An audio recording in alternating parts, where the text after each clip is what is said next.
අයිබෝන් යාළුවනේ ඔයාලව මගේ channel එකට ආදරෙන් පිළිගන්නවා.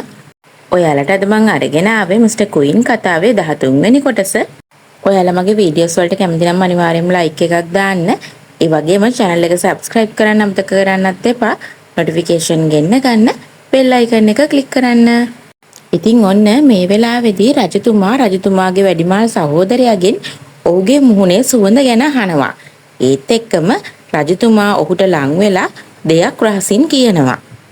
ඔහු තමන්ගේ වැඩිමහල් සොහොයුරාට කියන්නේ ඔහුට තාම විශ්වාසයක් නැහැ. හැබැයි අයිතමේ සූදානම් කරන්න කියලා. මේක ගැන රජතුමාගේ ළඟම සේවකයා හොඳින් අහගෙනයි ඉන්නේ. ඊට පස්සේ රජතුමා කෙලින්ම සේවකයන්ගේ පැත්තට හැරෙනවා. හැරිලා හයියෙන් කෑ ගහන්න පටන් ගන්නවා. මොනවාද මගේ රැජිනා අද උදේට කෑවේ? මේක මොනතරම් නින්දාවක්ද කියලා. රැජිනට නම් මේවා ගැන කිසිම ගාණක් නැහැ. ඇය කකුලකුත් වනවන හොඳට හාන්සි වෙලා ඉන්නවා. ඒත් එක්කම මෙතනට රැජිනව බලන්න කිම්බියෝන්ින් එනවා. රැජින මේ වෙලාවේ සේවිකාවගෙන් අහනවා මගේ මස්සිනාද කියලා. ඒත් එක්කම කිම්බියෝන්ින් ඇතුළට එනවා.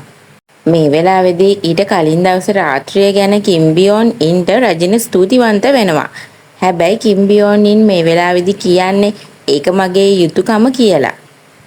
ඒත් එක්කම ඔහු කියනවා මට ඔයාව දැනුණා කියලා. රජින කල්පනා කරනවා ඒ මොකක්ද ඒ කිව්වේ කියලා.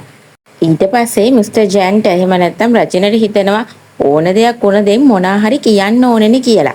ඒත් එක්කම රජින කියනවා මටත් ඔයා නැතුව පාළුයි කියලා.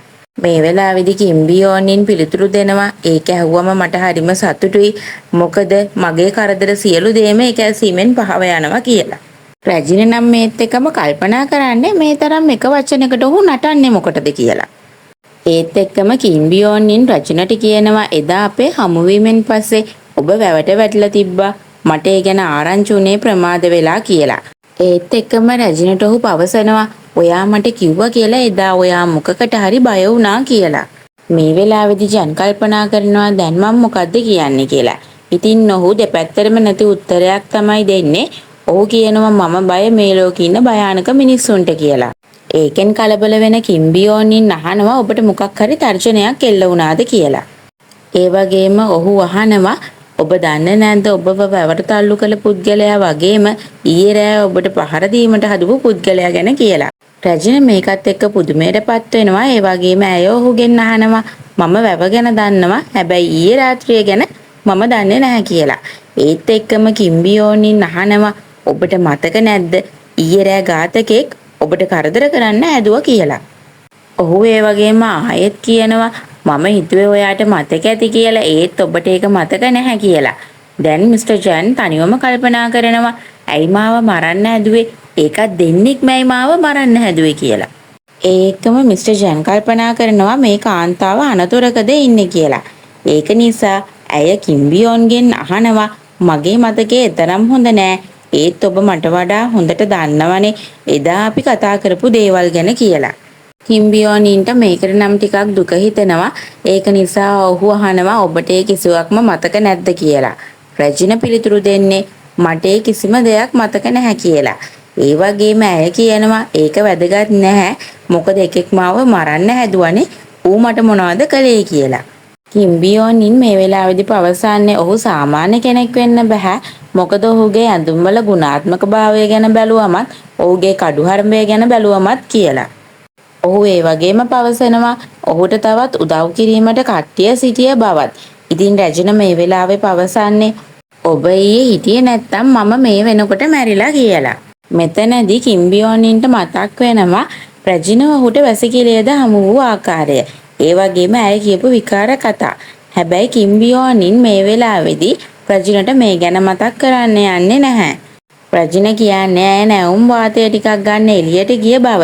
ඒ වගේම ඇය පවසන්නේ ඇය එළියට ගිය බව ග්‍රෑන්ඩ් රැජින දැනගත්තොත් ඇයට ඒක කරදරයක් වේවි කියලා.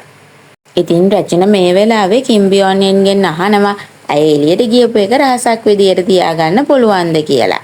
හැබැයි කිම්බියෝන්ින් කියන්නේ අර පුද්ගලයා කවුරුද කියලා සෙවීමට අත්‍යවශ්‍ය බව.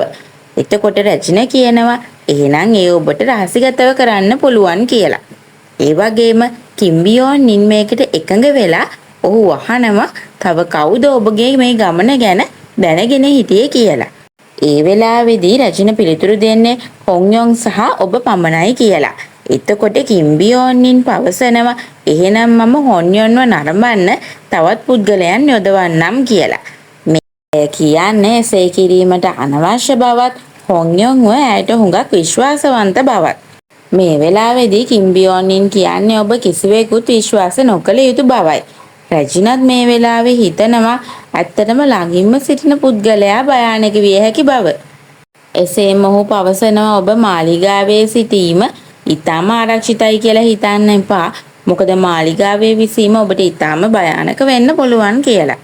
රැජින මේ වෙලාවේ තනියෙන් කල්පනා කරනවා ඔව් ඒක ඇත්ත. මට හිටපු තැන අමතක වුණා. ඇත්තටම මාලිගාව කියන්නේ ක්‍රූරත්වයෙන් පිරිච්ච තැනක්. යුද්ධයකදී වගේ ඔබේ ආයු ආරක්ෂාව කෙටි වන භයානක ස්ථානයක් තමයි මාලිගාව කියන්නේ. කිම්බියෝන්නින් ඒ වගේම රැජිනට මේ වෙලාවේ කියනවා ඔබ වැඩි බිය වෙන්න අවශ්‍ය නැහැ. මොකද මහෝත්තමයාණනි අනිවාර්යෙන්ම මම ඔබව ආරක්ෂා කරනවා කියලා. ඒත් එක්කම රැජින එහෙම නැත්නම් මිස්ටර් ජැන් පවසන්නේ ඔබට ස්තුතියි. ඒත් හැබැයි මම මාවම ආරක්ෂා කරගන්නවා කියලා. මෙතනදී කිම්බියෝන්නින් රැජිනට නොපැවසුවත් හිත යටින් හිතනවා ඔබ මා ඉදිරියේ ශක්තිමත් බව පෙන්වීමට අවශ්‍ය නැහැ කියලා. ඒත් එක්කම ඔහු මේ වෙලාවේ මාලිගාවෙන් පිට වී යනවා.